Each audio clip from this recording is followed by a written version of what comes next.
6 ദിവസങ്ങൾക്ക് മുമ്പാണ് എന്നെ ലോകത്തിലെ ഏറ്റവും വലിയ ജനാധിപത്യ പ്രസ്ഥാനം നെടുമങ്ങാട് നിയോജക മണ്ഡലത്തിൻ്റെ മണ്ണിലേക്ക് ഒരു വലിയ രാഷ്ട്രീയ പോരാട്ടം എന്ന് പറയുന്ന ഉത്തരവാദിത്വം ഏൽപ്പിച്ചു വിടുന്നത്.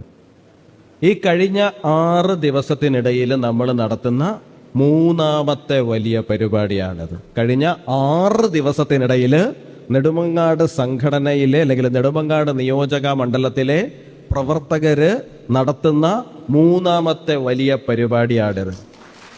അതിൽ നിന്ന് തന്നെ നമുക്ക് മനസ്സിലാക്കാവുന്ന ഒരു കാര്യമാണ് എത്രത്തോളം ആവേശത്തിലും ആത്മാർത്ഥതയിലുമാണ് നമ്മുടെ പ്രവർത്തകര് നിൽക്കുന്നത് എന്നുള്ള കാര്യം.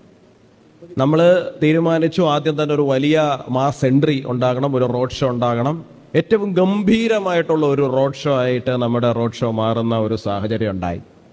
അത് കഴിഞ്ഞ് വളരെ പെട്ടെന്നാണ് സുരേഷ് ഗോപി അദ്ദേഹത്തെ ഞാൻ വിളിക്കുന്നത്. ഞാൻ 29-ാം തീയതിയിലേക്കൊക്കെ അദ്ദേഹം വരാമോ എന്നാണ് ഞാൻ പ്രതീക്ഷിച്ചത്. പക്ഷേ അദ്ദേഹം പറഞ്ഞു, ഞാൻ മറ്റന്നാൾ തന്നെ വരികയാണ് നിന്റെ അടുത്തേക്ക്, ഇത്രയും സമയം ഞാൻ നിനക്ക് തരുകയാണ് എന്ന് പറഞ്ഞ് ആ സ്നേഹവും ഞാൻ കണ്ടു, വളരെ അടുത്തറിഞ്ഞു.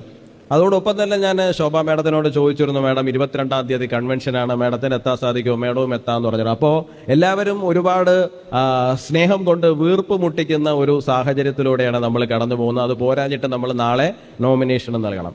അപ്പോൾ ഈ 6 ദിവസവും ആ ടെമ്പോ അതുപോലെ തന്നെ മെയിൻറ്റെയിൻ ചെയ്തു പോകുന്നതിൻ്റെ പിറകില് നിങ്ങളുടെ ഓരോരുത്തരുടെയും ഹാർഡ് വർക്കും നിങ്ങളുടെ ഓരോരുത്തരുടെയും വിയർപ്പുമുണ്ട് എന്നുള്ള കാര്യം ഏറ്റവും ആത്മാർത്ഥമായിട്ട് തന്നെ ഞാൻ മനസ്സിലാക്കുന്നുണ്ട്. നിങ്ങളുടെ ആ സ്നേഹവും നിങ്ങളുടെ ആത്മാർത്ഥതയും ഈ എരിപൊരി ചൂടിനകത്തും ഒരല്പം പോലും വിട്ടുകൊടുക്കില്ല നമ്മൾ എന്ന് തീരുമാനിച്ചുറപ്പിച്ചിട്ടുള്ള നമ്മുടെ ആ പോരാട്ടവും ഒക്കെ ഓരോ ഇടത്തെത്തുമ്പോഴും ആ പോരാട്ടത്തിന്റെ ചൂട് എനിക്ക് മനസ്സിലാകുന്നുണ്ട്.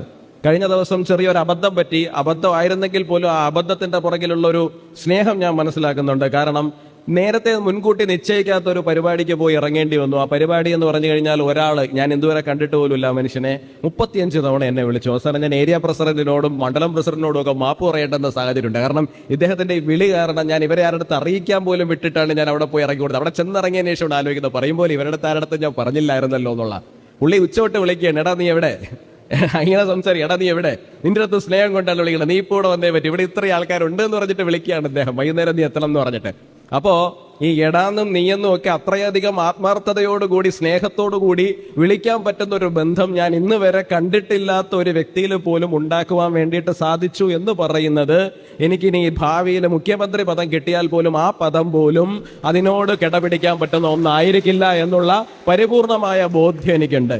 കാരണം രാഷ്ട്രീയത്തിൽ സ്ഥാനങ്ങളും മാനങ്ങളും എല്ലാം തന്നെ പല തരത്തിലും നമുക്ക് നേടിയെടുക്കാൻ വേണ്ടിയിട്ട് സാധിക്കും. പക്ഷേ നമ്മുടെ പ്രവർത്തകരുടെ ഹൃദയത്തിലേക്ക് ഒരു കസേരയിട്ട് നീക്കിയിട്ട് അതിനകത്ത് ഇരിക്കാൻ കഴിയുക എന്ന് പറഞ്ഞു കഴിഞ്ഞാൽ അതിനേക്കാൾ ആത്മാർത്ഥമായിട്ട്, അതിനേക്കാൾ എന്തെങ്കിലും മഹത്തരമായിട്ടുണ്ട് എന്ന് ഞാൻ വിശ്വസിക്കുന്നില്ല.